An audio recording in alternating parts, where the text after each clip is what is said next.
Good morning everyone. আপোনালোকৰ বাবে এটা ভাল খবৰ নিশ্চয় আপোনালোকে গম পাইছে যে ইন্ডিয়ান নেভিত ওলাইছে প্ৰায় 3400টা পোষ্ট। এই 3400টা পোষ্টক তিনিটা ভাগত ভাগ কৰিছে। এটা হৈছে এমআৰ জিতু পোষ্ট আছে, সেই পোষ্টত প্ৰায় 400টা পোষ্ট আছে। সেই 400টা পোষ্টত আপোনালোকে যদি 10 পাস কৰিছে অৰ্থাৎ মেট্ৰিক পাস কৰিছে তেনহলে এপ্লাই কৰিব পাৰিব। কোনো ধৰণৰ ডিপ্লোমা নালাগে বা কোনো ধৰণৰ পাৰ্সেন্টেজ নালাগে, আপোনালোকে এপ্লাই কৰিব পাৰিব। ঠিক তেনেদৰে যেটো এছএছআৰ পোষ্ট আছে সেইটোৰ আছে প্ৰায় 2500টা পোষ্ট। এই 2500টা পোষ্টত এপ্লাই কৰাৰ বাবে আপোনালোকে সায়েন্সৰ পৰা হ'ব লাগিব, কিন্তু তাত কোনো ধৰণৰ পাৰ্সেন্টেজৰ কথা উল্লেখ কৰা নাই। অৰ্থাৎ তাত যিকোনো পাৰ্সেন্টেজ হলে এপ্লাই কৰিব পাৰিব। তাৰে পিছত 3 নম্বৰ পোষ্টটো হল এ অৰ্থাৎ এ নামৰ পোষ্ট। এ পোষ্টত আছে আপোনালোকৰ বাবে 500টা পোষ্ট। সেই 500টা পোষ্টত এপ্লাই কৰাৰ বাবে আপোনাৰ পাৰ্সেন্টেজ থাকিব লাগিব 60, অৰ্থাৎ সায়েন্সৰ পৰা পাস কৰা হ'ব লাগিব, লগতে 60% থকা লাগিব। আপোনালোকৰ যদি 60% আছে তেনহলে এপ্লাই কৰিব পাৰিব। এতিয়া মেইন কথাটো হল আপোনালোকৰ পৰা এটা কোৱেশ্চন, যদি মই এমআৰত এপ্লাই কৰো এছএছআৰত এপ্লাই কৰিব পাৰিম নে? আপোনালোকে যদি এমআৰত এপ্লাই কৰিছে তেনহলে এছএছআৰত বেলেগকে এপ্লাই কৰিব পাৰিব। অৰ্থাৎ তিনিটা পোষ্টত আপোনালোকে যদি যোগ্য তেনহলে এই তিনিটা পোষ্টৰ বাবে বেলেগকে এপ্লাই কৰিব পাৰিব। অৰ্থাৎ আপোনালোকে তিনিটাৰ বাবে এপ্লাই কৰিব পাৰিব। তাৰে পিছত আহিল আপোনালোকৰ এটা মেইন কোৱেশ্চন যে এক্সাম সেন্টাৰ কোড হ'ব বা এক্সাম কোড দিব লাগিব।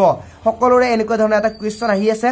সকলোকে এইটো ভিডিওত মই জনাই দিও যে যেহেতু এমআৰত মই এতিয়ালৈকে এপ্লাই কৰা নাই, এইবাৰ আপোনালোকৰ লগত ফাৰ্স্ট এপ্লাই কৰিছো। সো আপোনালোকৰ লগত এক্সাম দিব পাৰিম গুৱাহাটীত, কাৰণ এক্সাম সেন্টাৰ গুৱাহাটীতে আছে। এমআৰৰ এক্সাম প্ৰায় সকলোবোৰ এক্সাম এয়াৰপোৰ্টত হয়, অৰ্থাৎ বৰ্জাৰত হয়।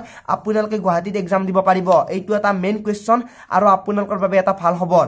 যে নহওক এপ্লাই কৰিলে এক্সামও দিলে, কিন্তু কথাটো হল আগতে এক্সাম হ'ব নে আগতে ৰানিং হ'ব, তাত এটা বহুতে কোৱেশ্চন কৰি আছে।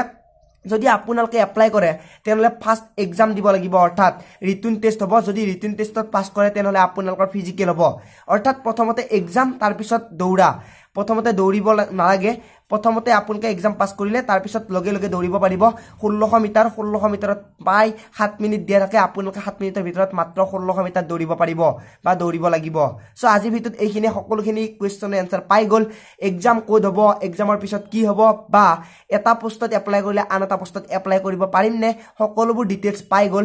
আপোনালোকক এটা ৰিকুৱেষ্ট কৰিম, ইয়াতে ল'ৰা ছোৱালী যেহেতু সকলোৱে এপ্লাই কৰিব পাৰিব, আপোনালোকে এটা কথা কাম কৰক যে আপোনাৰ যিবোৰ বেষ্ট ফ্ৰেণ্ড আছে বা আপোনাৰ গাৰ্লফ্ৰেণ্ড আছে, যদি বয়ফ্ৰেণ্ড আছে, যদি তেওঁলোকক এপ্লাই কৰাৰ বাবে লিংকটো শ্বেয়াৰ কৰি দিয়ক, যেহেতু এপ্লাই কৰিব লাগিব অনলাইনত। সো আজি ভিডিওত এইখিনি। যদি ভিডিওটো বেয়া লাগিছে ডিসলাইক কৰিব, যদি একেবাৰে বেয়া লাগিছে গালি পাৰিব, আৰু যদি ভিডিওটো ভাল লাগিছে লাইক শ্বেয়াৰ কৰিব নাপাহৰিব। আজিলৈ মানে পুনৰ লগ পোৱাৰ আশাৰে মই জিতু, জয় আই অসম।